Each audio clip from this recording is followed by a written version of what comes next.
Good morning student, Chanakya परिवार में आप सभी का स्वागत है। लास्ट टाइम हम लोग बीज व्यंजक को समाप्त किए थे और उसमें हम लोग बहुत सारा चैप्टर पढ़े। वहाँ पे 7.1 से लेकर 7.7 तक सवाल था उसमें, और सारा का सारा सवाल बीज व्यंजक पर आधारित था। और बीज व्यंजक है क्या, हम लोग ये पहले वाली चैप्टर में भी सारा डिस्कस कर चुके थे। अब उसी से संबंधित आगे हम लोग चैप्टर पढ़ेंगे, दो चैप्टर, एक हुआ 8.1 और एक 8.2। इसमें भी बीज व्यंजक का ही सवाल है, लेकिन इसमें थोड़ा सा परिभाषा को बदला ही, या फिर चैप्टर का नाम को ये बदल ही दिया। तो 8.1 से जो चैप्टर स्टार्ट हो रहा है, इसका नाम दिया क्या कि एक चर वाला रैखिक समीकरण। नाम क्या दे दिया ये, एक चर वाला रैखिक समीकरण। और ये समझ में आ गया तो फिर चैप्टर बनाएंगे हम लोग आसानी से। तो एक चर वाला रैखिक समीकरण,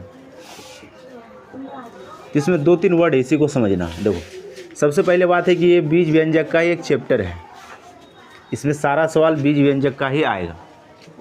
तो सबसे पहले देखो, एक चर मतलब ऐसा बीज व्यंजक जिसमें एक ही चर हो। चर मतलब x, y, z कुछ भी आ सकता है। तो इसमें से इस चैप्टर में एक ही चर होगा, तो x होगा या फिर y होगा या फिर z होगा।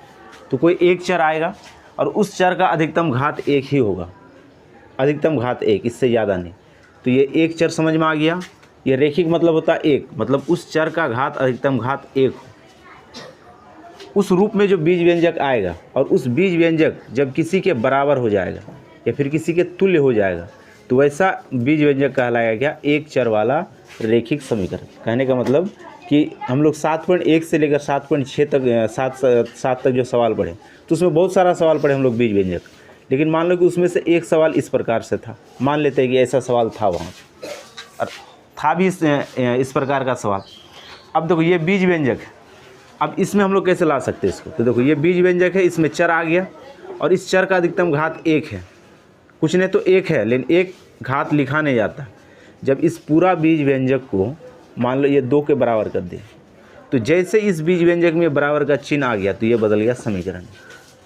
एक बात को हमेशा याद रखो कि बीज व्यंजक में जो भी सवाल दे, चाहे जैसा भी सवाल दे, जब उस बीज व्यंजक को किसी के बराबर कर दो, किसी चीज़ के भी बराबर कर दो, तो वो पूरा बीज व्यंजक बदल जाएगा समीकरण में। अगर उसमें घात 1 रहा तो रैखिक समीकरण, 2 रहा तो द्विघातीय समीकरण, 3 रहा तो त्रिघातीय समीकरण। तो ये घात के आधार पर समीकरण हो जाएगा। अगर उसमें एक चर है तो एक चर में रैखिक समीकरण, 2 चर है तो 2 चर में रैखिक समीकरण, 3 चर है तो 3 चर में रैखिक समीकरण। लेकिन 8 क्लास तक हम लोग को सिर्फ और सिर्फ एक ही चर में समीकरण को दिया है, इससे ज़्यादा चर में दिया ही नहीं। जैसे आगे क्लास जाओगे तो वहाँ पे 2-3 चर में सवाल को देता है, कम से कम 2 चर में सवाल आगे देखने को लिए मिलेगा। लेकिन 8 क्लास तक में बस इतना ही देखेंगे हम लोग कि इसमें एक ही प्रकार का चर आएगा। कहने का मतलब कि एक ही चर आएगा पूरा सवाल में। तो ये बदल गया समीकरण में। अब सवाल है कि ये समीकरण में सवाल को क्यों दिया। तो अभी तक जो हम लोग परिभाषा पढ़े बीज व्यंजक का, कि बीज व्यंजक में परिभाषा में हम लोग क्या पढ़े कि चर और अचर के समूह को बीज व्यंजक कहते हैं। इस चीज़ को हम लोग पढ़े। मान लो कि ये कंडीशन सवाल में है ही नहीं, तो इस चीज़ को हम लोग बीज व्यंजक बोलते थे। मतलब चर और अचर के समूह, मतलब इसमें 1, 2, 3, 4 संख्या भी रहेगा। और चर के बारे में क्या बताए थे, x, y, z, जिसका मान इस सवाल में मालूम ही ना हो, तो वैसा पद को कहते थे हम लोग चर पद। तो उसी का जो समूह था वही कहलाता था बीज व्यंजक। और ये जो समूह था ना, जोड़ घटा गुना भाग किसी भी रूप में रह सकता था। लेकिन फिर सवाल है क्या कि क्या इस चर पद का क्या हम लोग कोई मान नहीं निकाल सकते हैं क्या। तो इसी मान को निकालने के लिए इसको समीकरण में बदला जाता है। बस इतना ही अंतर है दोनों चैप्टर में। बीज व्यंजक में क्या था कि चर और अचर का समूह दे दिया, चर के मान से कोई मतलब नहीं था सवाल में। जैसे सवाल लिखा हुआ था वैसे उसको हल कर दिया। भाग देने के लिए बोला तो भाग दे दिए, जोड़ने के लिए बोला तो जोड़ दिए, गुना के लिए बोला तो गुना कर दिए, और घटा के लिए बोला तो उसको घटा दिए। बात समझ में आ रहा है ना। लेकिन इसमें सवाल में क्या आएगा कि अब इसमें तुमको करना होगा क्या कि जो भी x, y, z जो चर आया उसका मान हम लोग को निकालना होगा। क्योंकि अभी तक परिभाषा के अनुसार हम लोग इसके मान के बारे में कोई डिस्कस नहीं कर रहे थे। हम लोग सिर्फ परिभाषा के अंतर्गत रखते क्या कि वैसा चीज़ जिसका मान हम लोग को मालूम ही ना हो, तो उसको हम लोग बोलते थे क्या, चर। अब अगर इसका मान निकालेंगे तो इसको सबसे पहले समीकरण में बदलना होगा। मतलब इसी बीज व्यंजक को समीकरण में बदलने के बाद तब x, y, z जो भी आएगा उसका मान निकलेगा। तो मतलब ये बीज व्यंजक का ही चैप्टर है। सिर्फ इस बीज व्यंजक को क्या कर दिया, ये किसी चीज़ के बराबर करेगा, इसके अलावा इस चैप्टर में कुछ नहीं करेगा। तो मतलब कि इस चैप्टर में सिर्फ और सिर्फ निकालना होगा क्या, चर का मान। अब चर x, y, z कुछ भी हो सकता है। अब किसी भी माध्यम से तुमको चर का मान को निकालना, अब जैसे निकालो, ठीक है ना। तो इसके लिए कुछ नियम है। अगर उतना चीज़ अगर हम लोग सीख ले तो फिर ये चैप्टर आसान होगा। लेकिन शुरू में ये चैप्टर भारी लगेगा थोड़ा, क्योंकि ये थोड़ा नया चीज़ आएगा। जोड़ घटा गुना भाग का भी नियम थोड़ा सा इसमें बदलता है, और इसका मान कैसे निकालेंगे उस पर ध्यान दें। अब देखो, सबसे पहले ये चीज़ तो क्लियर हो गया कि ये बराबर के रूप में कुछ रहेगा यहाँ पे, ठीक है ना। कहने का मतलब कि ये 3x + 1 था और बराबर में हम लोग दे दिए यहाँ पे 5। अब तुमको मान लो कि यहाँ पे बराबर में दे दिया यहाँ पे 10। अब यहाँ पे सवाल है कि ये x का मान क्या निकले, कि इसको हल करने के बाद ये 10 निकल जाए। अब एक चीज़ हम लोग बीज व्यंजक में ही पढ़े हैं कि जब चर और अचर के बीच कोई चीज़ का चिन्ह ना हो तो हम लोग इसको गुना का चिन्ह मानते हैं। ये पहले से पढ़ते आ रहे हैं। मतलब 3 और x ये गुना में और प्लस में 1 है। अब बोल रहा गया कि x के यहाँ पे एक कैसा मान रख दे ला के, ताकि इसको हल करने के बाद ये 10 पूर जाए। तो हम लोग कह सकते हैं क्या कि अगर x के यहाँ पे 1 रखे तो 3 × 1 3, 3 और 1 4 बराबर नहीं हुआ, तो मतलब 1 तो नहीं रख सकते। अगर 2 रख दे तो 3 × 6 और 1 7 10 के बराबर नहीं हुआ, मतलब 2 भी इसका मान नहीं हो सकता। अगर 3 रख दे तो 3, 3 और 1 10 पूर गया बराबर, तो मतलब इस x का मान कितना निकलेगा, 3 निकलेगा। ये आंसर है। लेकिन ये कोई हल करने का तरीका नहीं है कि हम लोग 7 क्लास में ऐसे पढ़े थे कि वहाँ पे छोटा छोटा समीकरण इस प्रकार से देता था, उसमें इस मान को रख दिया जाता था। मतलब x का जो मान होता था उसको डायरेक्ट रख दिया जाता था, अगर बराबर आ गया तो वही x का मान हम लोग मान लेते थे। समीकरण का अर्थ ही क्या होता है कि दोनों तरफ बराबर चीज़ को दिखाना होता है, ठीक है ना। जब बीज व्यंजक को किसी भी चीज़ के बराबर करेंगे ना तो उसी कंडीशन को समीकरण बोला जाता है, इतना याद रखोगे। मतलब कि बीज व्यंजक जो भी दिया हुआ है, जब उस चीज़ को किसी के बराबर दिखा दे तो वो पूरा कंडीशन बदल जाता है किसमें, समीकरण में। तो मतलब ये तो छोटा सा सवाल था कि x का मान हम लोग इस प्रकार से रखते गए जिसमें ये बराबर दिखा दिया इसके बराबर, वही इसका आंसर हो गया। लेकिन सवाल को ऐसे हम लोग यहाँ पे नहीं बनाना है, क्योंकि क्लास चेंज हुआ तो बनाने का तरीका भी चेंज होगा। यहाँ पे 7 क्लास में इस प्रकार से हम लोग बहुत सारा सवाल बनाए थे, लेकिन यहाँ पे उस तरीका से नहीं बनाना। यहाँ पे नियम के आधार पर सवाल को बनाना होगा कि x का मान आखिर निकलेगा कैसे। तो अब यहाँ पे 2-3 बात को ध्यान रखना होगा। सबसे पहला बात यहाँ पे 1 नंबर में इस चीज़ को ध्यान रखना होगा कि ये जो बराबर है, अब इसका देखो 2 पक्ष है, इधर हो गया दायां पक्ष, इधर हो गया बायां पक्ष। तो मतलब दायां पक्ष में भी कुछ चीज़ देगा ये, बायां पक्ष में भी कुछ चीज़ देगा। दोनों को हल करने के बाद x y z जो भी होगा उसका मान निकलेगा। तो अगर देखो बायां पक्ष में अगर मान लो इधर जोड़ है, तो जब उसको उस पार लेके जाओगे ना तो ये बदल जाएगा घटा में। मान लो कि दायां पक्ष में यहाँ पे घटा है, जब इसको बायां पक्ष में घटा है, जब इसको दाएं पक्ष में लेके जाओगे तो ये बदल जाएगा जोड़ में, मतलब प्लस में आ जाएगा। मान लो कि बायां पक्ष में गुना है तो दायां पक्ष में जाके ये भाग में बदल जाता है। मान लो यहाँ पे दायां पक्ष में भाग है तो बायां पक्ष में जाके ये बायां पक्ष है, इधर बायां पक्ष में मान लो भाग है तो दायां पक्ष में जाके ये गुना में बदल जाता है। ये पहला कंडीशन है, इसे इतना चीज़ याद होना चाहिए। दूसरा कंडीशन क्या है, दूसरा कंडीशन में एक चीज़ याद रखना होगा क्या, कि जब सवाल को बनाओगे, जब भिन्न वाला सवाल आएगा तो पूरा का लघुत्तम सेम होना चाहिए। कहने का मतलब कि मान लो कि ये a/b है और बराबर में c/d है। देखो पूरा में लघुत्तम है। मान लो अगर यहाँ पे इस प्रकार से लिख देता है सवाल को a/b + 1 और यहाँ पे -2 लिख देता, तो अब देखो इसको कैसे हल करते, तो पूरा का लघुत्तम लेने के बाद तब ये कोना कोनी गुना हो। मतलब कि इसका जब पूरा लघुत्तम ले लेंगे तो a + b आएगा ऊपर में /b और ये हो जाएगा c - 2d/d। अब देखो पूरा का लघुत्तम आया। अब नियम क्या है कि ये ऊपर वाला का गुना नीचे वाले के साथ हो जाएगा और ये नीचे वाले का गुना ऊपर वाले के साथ। देखो ये भाग में है ना, अभी बताया ना कि अगर इधर ये भाग में है तो उधर जाके गुना में, अगर इधर ये भाग में तो इधर आके गुना में, तो कोना कोनी गुना हो जाता है। इधर का नीचे वाला मतलब इधर का भाग ऊपर के साथ गुना, इधर का भाग ऊपर के साथ गुना। ये दूसरा कंडीशन बनता है सवाल में। तीसरा कंडीशन इसमें क्या होगा कि किसी भी प्रकार से गणित का जो भी तरीका बनाने का, जो भी नियम है, लेकिन नियम सही होना चाहिए। अंतिम तक में क्या होगा कि चर को अकेला छोड़ना है। चर को, ये जो चर x y z आएगा ना, इसको अकेला छोड़ना, मतलब एक तरफ का सारा चीज़ को दूसरे तरफ लेके चल जाना। तो लास्ट तक में तुम्हारा सिर्फ और सिर्फ चर बच जाना चाहिए। तो ये सारा कंडीशन याद रखना होगा। जब सवाल को धीरे धीरे बनाओगे तो फिर ये सवाल सारा समझ में आएगा। चाहोगे कि एक बार में समझ ले तो दिक्कत है।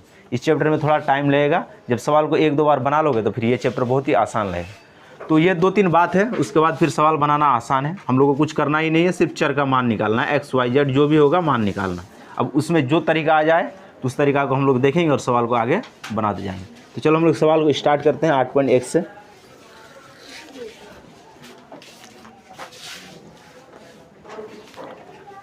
तो देखो 8.1 का ये पहला सवाल दिया और लिख रहा है क्या कि निम्नलिखित समीकरणों को हल कीजिए। तो ये जो पहला सवाल दिया ना 1 नंबर में, इसमें दे दिया सवाल लगभग क्या 9 सवाल है इसमें, और इसमें यही बात क्या है कि इसका मान निकालो। तो XYZ जो भी होगा उसी का मान निकालना, सीधा सवाल। तो अभी जो बताए कि बराबर, इस चीज़ को याद रखो, इधर जो जोड़ में इधर घटा, इधर जो गुना में इधर भाग, इधर जो घटा उधर जोड़, इधर जो भाग इधर गुना। अब देखो यहाँ पे ये सवाल दिया, अब इस Y का मान निकालना। मान निकालने के लिए किसका कहेगा, जो चर रहेगा, लेकिन सवाल में लिखेगा नहीं कि XYZ का मान निकालो। तुमको ये समझ के चलना होगा कि जो चर होगा ना उसी का मान निकालना, सीधा सवाल। तो इसमें चर Y है, Y का मान निकालना है। तो देखो अब ये 3 इधर जोड़ में तो उधर जाके घटा हो जाएगा, तो 10 में से 3 गया, तो मतलब Y बराबर निकल गया 7। यही हो गया हम लोग का आंसर, और कुछ नहीं। मतलब चैप्टर बहुत आसान है, लेकिन सवाल धीरे धीरे ये थोड़ा भारी करते जाएगा, लेकिन सारा सवाल आसान ही मिलेगा हम लोग को। अब जैसे देखो इसमें 9 नंबर जो सवाल दिया, 1 का 9 नंबर सवाल, इसमें लिख रहा क्या कि 3/7 जोड़ x बराबर 17/7। अब यहाँ पे सवाल देखो, अब ये जो सवाल दिया यहाँ पे, या तो तुम लघुत्तम इधर ले लो तब सवाल को हल करो, या एक जाति का एक तरफ कर दो। इस चैप्टर में यही तो मेन है कि चर को एक तरफ छोड़ देना, और बाद बाकी जितना चीज़ें एक तरफ लेके चल जाओ। तो चर ही तो एक अलग जात है, और बाद बाकी जो बचा वो सारा एक जाति का होता है। तो इसमें देखो ये वाला और ये वाला एक जाति का, जबकि एक अलग जाति का। तो इसी को उस पार लेके जाते हैं तब लघुत्तम ले लेते हैं, या फिर कोई इधर भी लघुत्तम लेकर सवाल को हल कर सकता है। लेकिन अगर पहले ही एक जाति अलग हो रहा तो उसको कर दो, कोई दिक्कत नहीं। तो हम लोग ये पूरा चीज़ को उधर लेके चले जाते तो बच गया सिर्फ इधर x, और यही x का तो मान हम लोग को चाहिए अकेला, किसी के साथ नहीं। तो अब देखो इधर लघुत्तम आ जाएगा कितना, ये 7, तो ये हो गया 17 - 3, तो x बराबर निकल गया, ये हो गया 14/7, तो 7 दूना 14, तो x निकल के आ गया 2। बस यही हो गया आंसर। 1 नंबर में बहुत इजी सब सवाल दिया। जैसे जैसे नंबर बदलते जाएगा तो क्वेश्चन का लेवल भी थोड़ा अप होते जाएगा। तो यहाँ तक उतारो, फिर देखते हैं हम लोग 2 नंबर सवाल।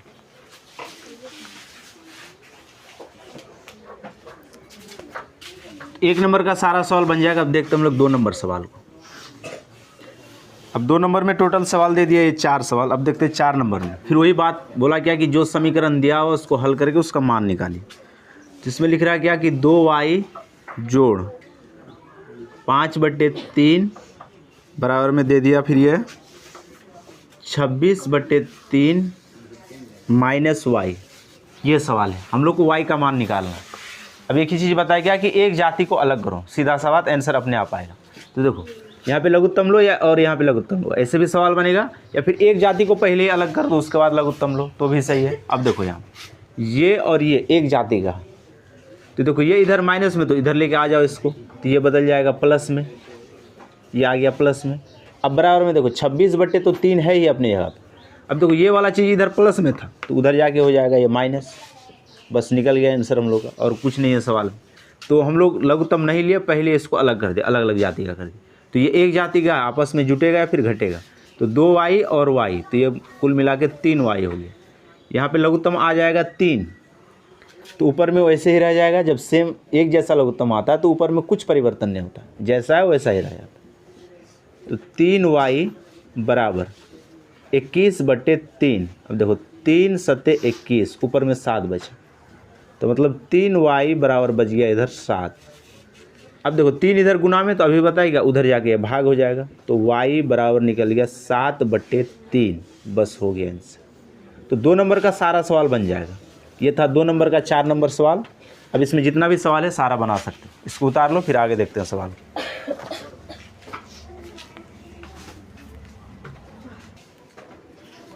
देखो ये 3 नंबर का ये 3 नंबर सवाल है ना। चलो देखो ये भी आसान ही सवाल है, लेकिन देखने में लग रहा है कि ये बहुत बड़ा सवाल है, लेकिन सवाल में है कुछ नहीं। देखो 3 ब्रैकेट के बाहर है, अंदर जाके सबके साथ गुना। 2 ब्रैकेट के बाहर है, अंदर जाके सबके साथ गुना। 4 ब्रैकेट के बाहर है, अंदर जाके सबके साथ गुना। क्योंकि जब कोई चिन्ह ना रहे ब्रैकेट के साथ तो भी गुना में ही माना जाता है। 2-3 बात हमेशा याद रखो कि चर के साथ जब कोई संख्या रहे यहाँ पे और चिन्ह कुछ ना हो तो हमेशा गुना। ब्रैकेट में भी यही चीज़ है, कोई भी ब्रैकेट आए, छोटी ब्रैकेट, मझली ब्रैकेट और बड़ी ब्रैकेट, जब इसके साथ यहाँ पे कुछ बैठे और चिन्ह कुछ ना दे तो जान लो वो गुना में है, सीधा सवाल। इतना याद रखो। तो ये छोटा छोटा बात है, लेकिन याद रखना पड़ता है सवाल में। अब यहाँ पे ध्यान देना, ये 3 ब्रैकेट के बाहर है, अंदर जैसे जाएगा सबके साथ गुना होगा। तो ये हो गया 5 × 15 z माइनस 7 × 21 हो गया इसका काम। अब इसमें आ जाओ, -9 दूना 18Z। अब देखो माइनस भी तो गुना है, अंदर जैसे जाएगा तो जो माइनस है उसको प्लस करेगा, जो प्लस है उसको माइनस करेगा, क्योंकि गुना में minus minus plus, minus plus minus होता है, ये हम लोग को पहले से पता है। तो माइनस माइनस हो गया ये प्लस, 11 दूना 22। अब बराबर में आ जाओ, 8 चौके 32Z माइनस 13 चौके 52 माइनस 17। बस हो गया ये। अब एक जाति का देखो, सबसे पहले इधर एक जाति का हल करो, तब फिर देखते हैं आगे क्या होता है। 15 और 18 एक जाति का, ये इसमें भी जेड है, इसमें भी जेड है, तो घट के यहाँ पे बच गया माइनस का 3Z। माइनस आएगा क्योंकि बड़ा वाला में माइनस। 21 में से 22 गया तो प्लस का 1 बचेगा, क्योंकि छोटा में माइनस है, बड़ा में प्लस है। अब इधर आ जाओ, अब इधर एक जाति का ये दोनों है, ये 32Z तो अपने जगह पे रहा, इसके साथ कुछ नहीं करेंगे हम लोग। ये दोनों एक जाति का, दोनों में माइनस है, ये दोनों जुटेगा, लेकिन चिन्ह आएगा माइनस का। ये छोटा छोटा बात है, हम लोग 7 में ही पढ़े इस सारा चीज़ को। 52 और 17 को जोड़ के तो हो जाएगा ये 69। ठीक है। अब देखो एक जाति का, ये और ये एक जाति का, तो -3Z तो ठीक है। अब इसको इधर लेके आ जाते तो माइनस का 32Z हो गया इधर, बराबर -69 तो ठीक है। अब एक इधर प्लस में उधर जाके हो गया ये माइनस। तो देखो अब अलग अलग जाति का अलग तरफ चल गया, तो मतलब ये और ये एक जाति का तो एक तरफ कर दिए, ये और ये एक जाति का तो एक तरफ कर दे, कोई दिक्कत नहीं। अब कोई इसको भी उधर ले जा सकता है, कोई फ़र्क नहीं पड़ेगा। तो अगर इसको ये इधर लेके जाएगा तो 69 को इधर लेके आएगा, लेकिन एक जाति का अलग अलग करना है। अब देखो इसमें यहाँ पे कुल मिला के आ गया कितना, माइनस का 35Z और यहाँ पे माइनस का 70। माइनस और माइनस तो कट जाएगा। अब देखो 35 इधर गुना में, तो उधर जाके हो जाएगा भाग, तो 70/35 इसको भाग दो तो आ जाएगा 2। तो कुल मिलाकर Z बराबर हम लोग के पास आ गया 2। एकदम आसान सवाल है, तरीका के अनुसार बनाते जाओगे तो एक भी सवाल में नहीं फंसोगे। तो ये 3 नंबर का 3 नंबर सवाल, इसको उतारो, फिर आगे देखते हैं सवाल को हम लोग। तो ध्यान देना सवाल में, ये 4 का 3 नंबर सवाल है। तो इसमें वही बात है कि इसका मान निकालना है x का। अब देखो ये 4/5 ये पूरा के साथ गुना में है, तो बताए क्या कि इस 4 को अंदर जब जाएगा तो सबके साथ गुना होगा, और 5 देखो भाग में नीचे तो सबके साथ भाग होगा। तो देखो 5 अगर इधर भाग में तो इधर आके हो जाएगा गुना, तो x के साथ हो गया ये गुना। अब देखो 4 गुना में तो सबके साथ गुना कर देते, इधर लेके आएंगे तो ये भाग में आ जाएगा, लेकिन इधर लाना ही नहीं है, ब्रैकेट का अंदर लेके चल जाओ, गुना कर दो सबके साथ। अब एक जाति का एक तरफ कर दो, तो 5x, अब 4x इधर आ जाएगा क्योंकि ये दोनों एक जाति का है, बराबर इधर 40 बच गया। अब 5x में से 4x गया तो सिर्फ और सिर्फ एक x बचा, वो एक लिखा नहीं जाता यहाँ पे, तो बराबर में बच गया 40। तो यही हो गया आंसर।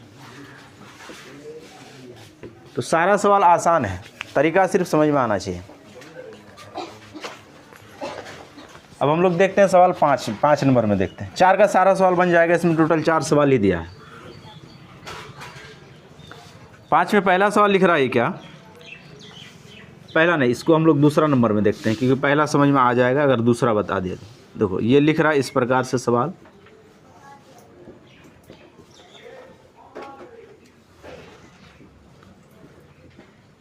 तो 5 नंबर का ये सवाल है, इसमें भी टोटल 6 सवाल दिया है। अब इस सवाल में ध्यान देना। तो सबसे पहले देखो एक जाति का, ये और ये एक जाति का है, ये और ये एक जाति का। अब तुम्हारे पास दोनों तरीका है क्या कि एक जाति को एक तरफ कर दो, उसके बाद लघुत्तम लो, या फिर पहले लघुत्तम लो उसके बाद हल करो। तो दोनों तरीका सही है, जैसे बनाओ। तो अगर पहले भी लघुत्तम लेंगे तो सवाल में कुछ फ़र्क नहीं पड़ेगा।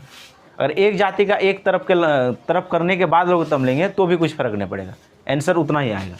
तो मान लेते अगर पहले ही लघुत्तम ले ले तो इधर का लघुत्तम आ जाएगा 10, तो 2 5 6 10, 5 आया ऊपर जाके 5 गुना, माइनस 5 दूना 10, 2 आया 2 ऊपर जाके गुना, बराबर इधर आ जाएगा लघुत्तम 12, 3 चौके 12, 4 आया 4 ऊपर जाके गुना, प्लस 4 तिया 12, 3 आया 3 एक के साथ गुना। अब देखो यहाँ 5x में से 2 को नहीं घटा सकते क्योंकि दोनों अलग जाति का है। उसी प्रकार से 4x में से 3 को नहीं घटा सकते क्योंकि दोनों अलग जाति का, नहीं जोड़ सकते क्योंकि दोनों अलग जाति का। अगर दोनों में x रहता तो फिर हम लोग ये काम कर सकते थे, लेकिन x है ही नहीं तो अलग अलग जाति का हो गया। अब सवाल में क्या होगा, कोना कोनी गुना हो जाएगा, इधर का भाग इधर आके गुना, इधर का भाग इधर जाके गुना, क्योंकि पूरा में लघुत्तम आ गया। जब तक पूरा में लघुत्तम नहीं आएगा तो हम लोग कोना कोनी गुना कभी नहीं कर सकते। तो हमेशा सवाल जब बटे वाला आएगा तो पूरा में लघुत्तम लोगे, उसके बाद कोना कोनी गुना करोगे, नहीं तो फिर सवाल गलत हो जाएगा। तो 12 इधर भाग में, तो इधर आके ऊपर के साथ सभी के साथ गुना होगा। उसी प्रकार से 10 इधर भाग में, तो ऊपर जाके सभी के साथ गुना होगा। अब चलो गुना करते हैं इसको। 12 पंचे 60 x, 12 दूना 24, हाँ 40x प्लस 10 दिए 30। अब एक जाति का अलग करो, ये 60x, 40x इधर प्लस में, इधर आके माइनस, ये 30 अपनी जगह पे है, 24 इधर माइनस, इधर जाके ये हो गया प्लस। अब आगे देखो, 60x में से 40x गया तो ये बचा 20x और इधर हो गया 54। अब देखो 20 इधर भाग में, गुना में, ये गुना में, उधर जाके हो जाएगा भाग, तो 54/20। अब इसको 2 से कटा सकते हैं, तो हो जाएगा कितना, 2 दूना 4, 2 सत्ते 14, 2 10 से 20। तो फाइनली x बराबर आ गया कितना, 27/10। ये हम लोग का आंसर हो। दशमलव में आंसर निकाल सकते हो, लेकिन ऐसा ज़रूरी नहीं है इसमें। तो ये आसानी सवाल था, इसमें सारा सवाल अब बन जाएगा। कोशिश यही करोगे कि टोटल का लघुत्तम लेने के बाद तब सवाल को हम लोग बनाएंगे। तो सवाल को उतारो यहाँ तक, फिर आगे देखते हैं सवाल। अब देखो 6 नंबर में टोटल 5 सवाल है, 5 नंबर का सवाल है। 3y + 4/2 - 6y बराबर -2/5। अब यहाँ पे ये ध्यान दो कि ये पूरा देखो, पूरा बटे में है, मतलब ये लघुत्तम लिया हुआ सवाल। ये तो एक ही बटे में है, इसमें भी तो लघुत्तम लिया हुआ, क्योंकि एक ही चीज़ है, लघुत्तम लिया ना ले कुछ फर्क नहीं पड़ता, ये एक ही बटे में सीधा सवाल। तो देखो ये 5 भाग में, तो ऊपर जाके गुना, ये 2 - 6y ये भाग में, तो ऊपर जाके गुना, तो मतलब कोना कोनी गुना हो जाएगा। तो ये नीचे वाला जाके ऊपर के साथ। लेकिन देखो एक बात याद रखोगे, जितना चीज़ ऊपर में रहेगा सबके साथ गुना। ऐसा नहीं कि एक चीज़ से गुना कर दिया हो गया, तब तो गलत हो जाएगा, ऐसा नहीं है। उसी प्रकार से देखो ये नीचे है तो -2 से गुना हो जाएगा ये। अब इसको गुना कर लेते हम लोग। 5 अंदर जाएगा तो 5 से 15y प्लस 5 चौके 20। अब -2 अंदर जाएगा तो -4, माइनस माइनस प्लस, 6 दूना 12। ये प्लस की हो गया क्योंकि यहाँ पे माइनस है।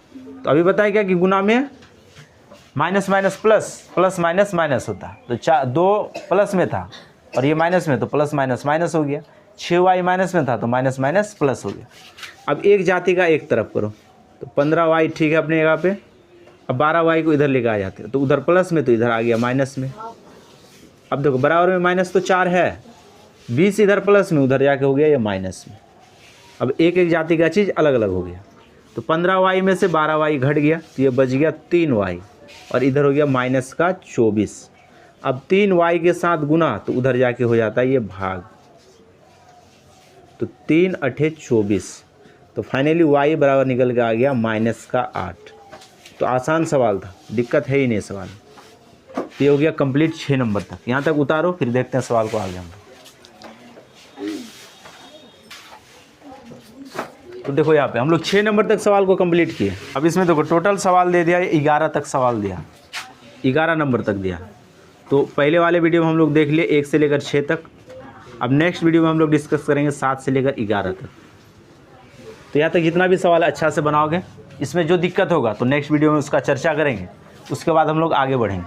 तो आज के लिए वीडियो को यहीं पे समाप्त करते हैं। धन्यवाद।